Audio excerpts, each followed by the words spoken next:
Hey guys and gals, Nary here from Drake Wing Game, and a 7 man on Twitter the Gaming Dragon. Today I'm coming back at you another Let's Play episode of Temptation's Ballad.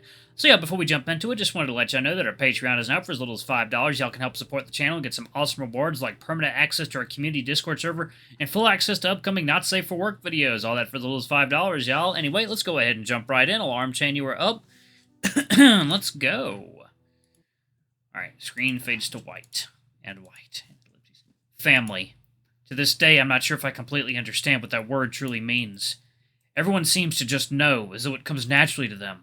How? How can they be so sure? I can't understand. Days and weeks and years go by and the same question claws at the back of my mind. Am I doing this right? Family could mean the home you grew up in, perhaps. Mine was nothing too spectacular. A modest house near the forest where birds sang and the trees whistled in the wind. It wasn't fancy or impressive in any regard, but it was comfortable. Despite all that's happened, I can't help but think back on that little house in the woods with a bit of fondness. I suppose family could be the people who raised you. Father was a humble hunter and ranger. He had scarcely anything to his name but the bow on his back, but he would toil for endless days to keep a warm roof over our heads. After I became of age, he would passionately teach me the ways of the ranger. I would join him on his hunting trips where we brought back meat and pelts to sell. I could still remember the pride I felt the first time I hit my mark with a bow. My feelings towards my father were nothing short of contentment and gratitude. My mother, on the other hand, she was also kind, yet I could never shake the feeling that she did not want to be here, that she did not want me to be here.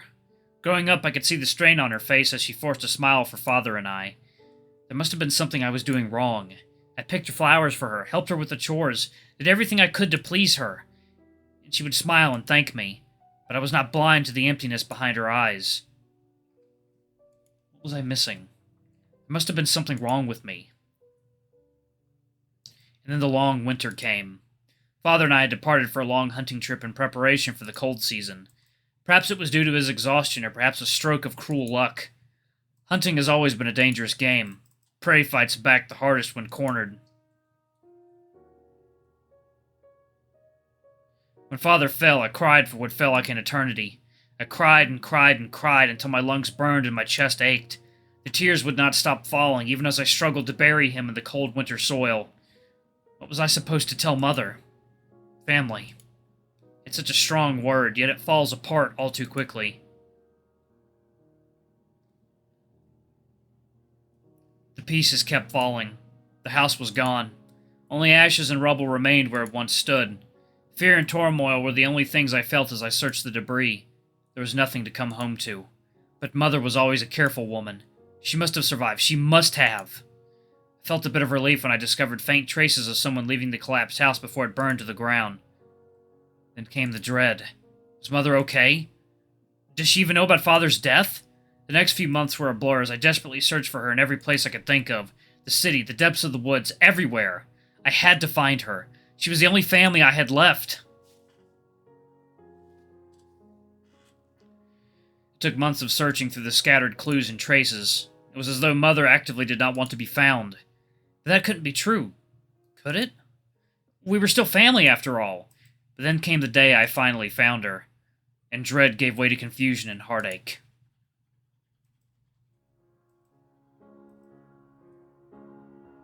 There she was.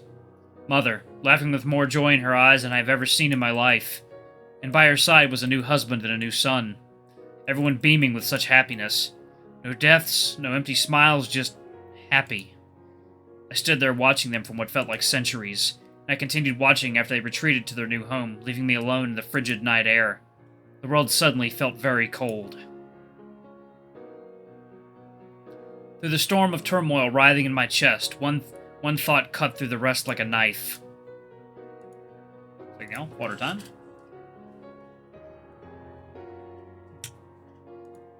I did not understand how I could be so easily replaced.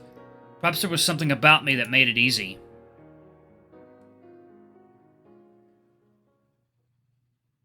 Strange, then, that a few days later I would meet the love of my life while I was busy stuffing rocks into my pockets.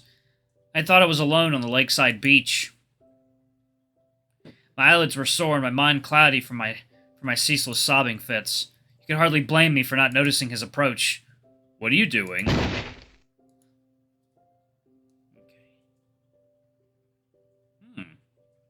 I froze. The other man froze as well, his eyes darting between the sagging rocks in my pockets and the dark lake water beside me. What are you doing? He repeated the question, knowing exactly what I was doing.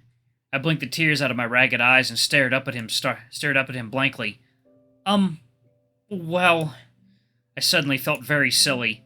I hesitantly put down the large stone in my hands and looked around for an excuse that didn't make this encounter hellishly awkward. I'm gathering rocks to sharpen my arrowheads with.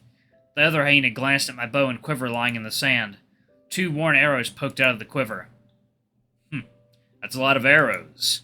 Well, gotta find the right kind of rocks and stuff. It's a ranger thing, you wouldn't get it. The other hyena continued staring, looking wholly unconvinced. I suppose it looked rather obvious when someone was attempting to off themselves via drowning. An awkward silence hung in the air as the two of us stood at a standstill, desperately thinking of something to say. I noticed a large bag hanging over his shoulder. What's that you've got there? Oh, this? Papa made me come out and measure the flow of the lake using these funky arcane instruments. The old git told me to not come home till I was done. Sounds like an easy job. The other hyena huffed indignantly. Yeah, well, I ain't got the brains for this kind of thing. All that complicated magic-y shit goes way over my head. That old fuck probably gave me this job just to spite me. An idea suddenly clicked in the well-dressed hyena's head. He flashed me a toothy grin. Hey, you got some time to help a guy out? I could use the extra hands on this job. It's not too hard, just gotta float these crystal thingies around the lake's perimeter. I'll treat you to dinner for your hard work. You look like you could use some food in your belly. I glanced down. I guess I haven't eaten in a while. My arms had grown unsightly thin, and my coat hung loose over my gaunt body. I guess I don't have anything better to do. Sure. Hey, thanks, buddy. I'll make it worth your while. So I spent the rest of my evening strolling through the lake with the stranger in tow. It probably would have been quicker if we had split up and took separate paths around the lake, but he insisted on sticking close to me. The well-dressed hyena spent the entire time chattering away to fill the silence while I quietly nodded along. Whenever he wasn't looking, I'd secretly toss another rock out of my pocket and he'd politely pretend not to notice. By the time we were done, the sun was already settling below the horizon. For the first time in months, the raw sting around my eyes from nonstop crying had softened. The well-dressed hyena dusted himself off and slung his now empty bag over his shoulder with a triumphant grin. And done. Papa should have nothing to complain about. So, how about that dinner, huh? He gave me such an incredibly cheesy wink that I wasn't sure whether to laugh or groan. Instead, I handed him the last of his arcane instruments and politely shook my head. Thanks, but you don't have to. You've done more than enough already. Oh, but I insist. What kind of person would I be if I didn't compensate a guy for his hard work?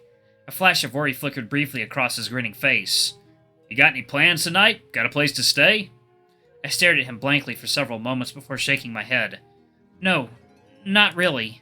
He shot me a sympathetic smile and patted my shoulder. That's rough, man. You looking for work or anything? If you're interested, my family's been looking for a new worker after I scared off a bunch of the old ones. You're welcome to stay with us till you're back on your feet. Thank you. But you look like a big, important guy. You really shouldn't be wasting your time on me. Like, water time.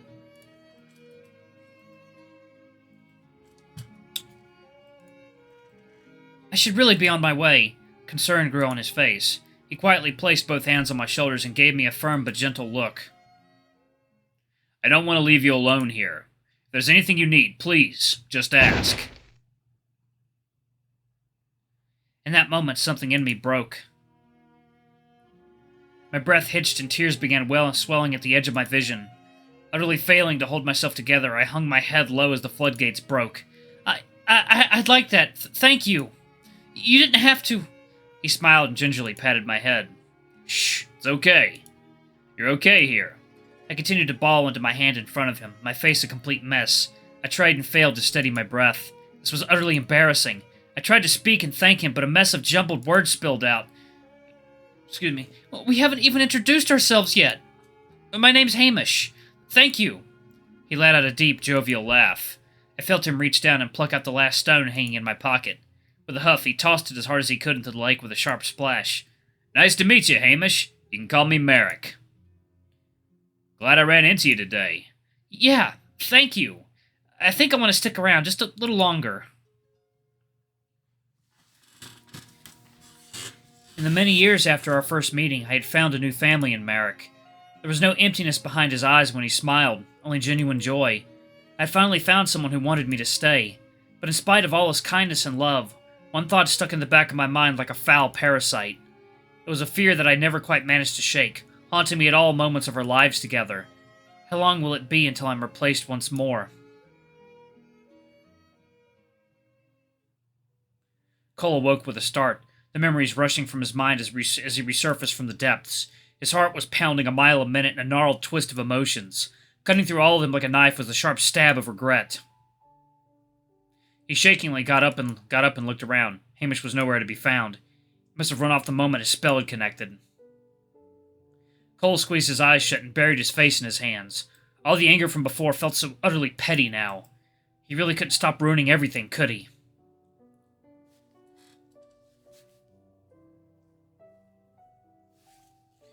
Alright. Market District. Sparrows Roost Inn. Night.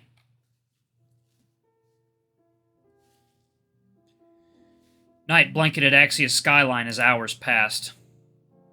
Sid let out an exasperated sigh. He had spent those hours searching through every street and plaza for Cole, but the hyena was nowhere to be found. Marrow said he hadn't heard hide nor hair of his son since this morning. Hamish was nowhere to be found either. The whole situation left a nagging feeling in his gut. He really shouldn't have left him alone either. Mom, I'm home! The inn was quiet tonight. Considering today's commotion, Sid half expected his mom to barrel through the dining area like a rhinoceros and smother him with worry. Instead, Ilya quietly glanced up from cleaning tables with a strange, knowing look on her face. Oh, welcome home, sweetheart. I'm surprised to see you back so soon. Sid blinked. Huh? But I haven't been home since this morning. His mom smiled. Whatever do you mean? You came back and then just left a short while ago. What? That can't be right. Second, water time.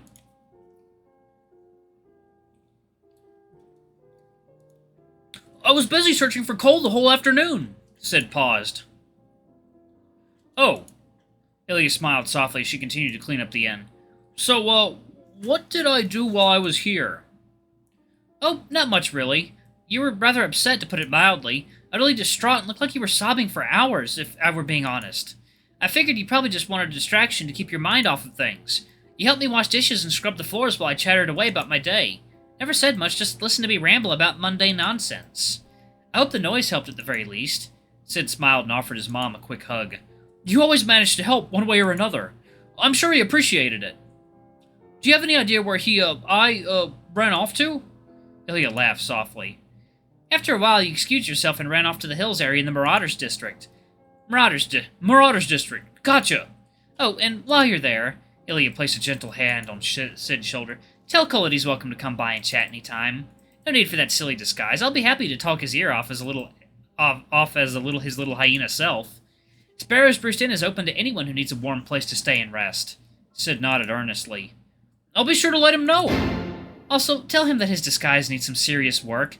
I mean, honestly, he was like 10 inches too short and got your eye color wrong. The boy's giving us bards a bad name. Well, I'm sure Cole wasn't really in the best state of mind while he was here. I mean, he shouldn't have been wearing my face in the first place. And you better scold him for that. I'll let him off the hook this time since he looked like a sad old bag, but you have to keep your boundaries. If I catch him pulling this shit again, it's on sight.